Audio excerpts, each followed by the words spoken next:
अब इस पे रिस्पॉन्ड करेंगे राजकुमार रंजन, क्योंकि आपकी पार्टी के बड़े नेता पर ये एफआईआर हुई, तो पहले आप रिस्पॉन्ड करें, फिर ईशान से बात करूंगा मैं इस पर।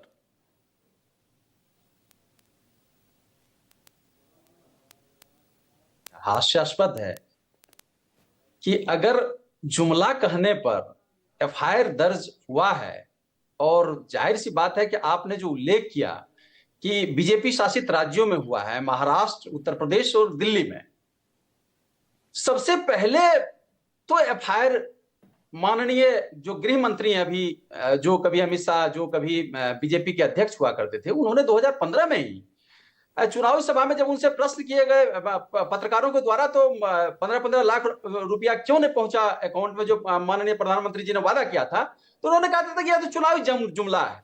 वही जुमला के शब्दावली पर जब बिहार विपक्ष के लीडर तेजस्वी जी जुमला की बात करते हैं तो उसमें एफआईआर हो जाता है। आप देखिए, वोटर अधिकार यात्रा जन आंदोलन बन चुका है बिहार में, बीजेपी उसे डरी हुई है। आम जनता, आवाम जो है वह जानती है कि वोट चोरी किस तरह से हुई है। राहुल गांधी ने जिस तरह के प्रश्न उठाए थे बड़े मीडिया क्लेवर पर, क्या उसके जवाब चुनाव आयोग ने दिया? तमाम देश की जनता यह जानती है कि किस तरह से वोट चोरी हुई। अब बिहार में जब वोटर अधिकार यात्रा शुरू हुई है, लोकतंत्र बचाने की मुहिम है, यह सत्ता बदलाव नहीं है, सत्ता बदलाव के लिए नहीं हो रहा है, लोकतंत्र और संविधान बचाने की मुहिम है। मतदान के अधिकार को सुरक्षित रखने की प्रक्रिया का हिस्सा है। उससे घबराई हुई बीजेपी चाह रही है कि अप्रत्यक्ष ढंग से हम विपक्ष के लीडरों को डरा धमका दें। आप एक नहीं हजारों एफआईआर दर्ज कराइए, उससे माननीय तेजस्वी जी डरने वाले नहीं है।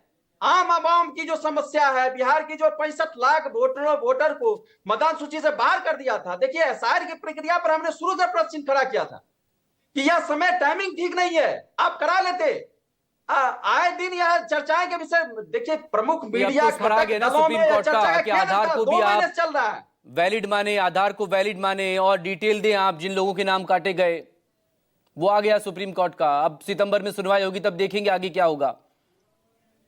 देखिए, ये मूल आधार जो था, आधार कार्ड को जोड़ने की बात जो थी, लगातार सुप्रीम कोर्ट परामर्श दे रहा था, लेकिन चुनाव आयोग नहीं मान रहा था। जेडीयू और बीजेपी के प्रवक्ता ऐसी बात करते हैं जैसे लगता है कि वह चुनाव आयोग के प्रवक्ता हो।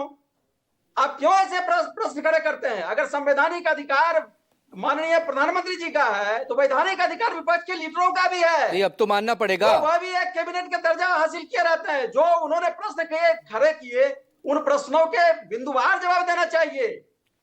और जब हम जनता के बीच चले गए हैं, जनता की सहमति उसमें दर्ज हो रही है, आम आवाम जग गई है, अपने मतदान वो दिख रही है। रिस्पॉन्ड करना चाह रहे हैं पीयूष शर्मा जी, लेकिन जेडीयू के परिमल कुमार जी, आप बताइए, बिहार में भी आप ही की सरकार है, एनडीए